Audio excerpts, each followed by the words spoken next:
Hi, my name is Farida Fosdo and I'm Dean Global Futures in Humanities here at Curtin University. And we've just been working on a Global Futures Challenge which is entitled After War. And the students have come from a range of different disciplines to work together in small groups to respond to the sorts of challenges that a country might find itself dealing with in a post-conflict situation.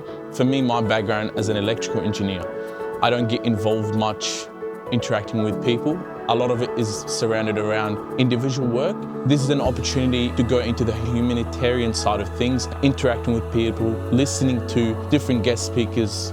It's a different experience and opportunity. The highlight for me definitely was the art gallery and the exhibitions there. Being able to see the histories of these conflicts and how it's affected the people really solidified in my mind that the work we're doing, even if it is based on a fictional country, is really important in raising awareness.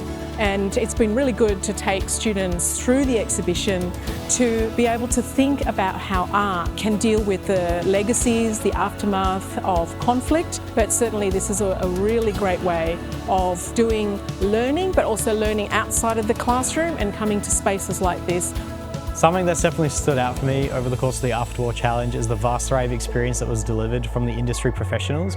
People from all over the world who have participated in all sorts of organisations were able to come down and really demonstrate their knowledge and their wealth of learning through their initiatives and their programs.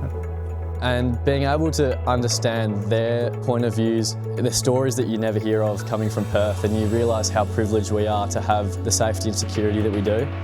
Conflicts are resolved when people move beyond the war and say, what's next? So after war is a really critical moment, and it's a moment where we say, look, there are differences, but there has to be a future, and what does that look like? What happens at the start of the war or during the conflict, and whilst it is immensely important, it is equally important to know how to get out of the confrontation and how to engage in post-war reconstruction and rebuilding, reconciliation, the healing process.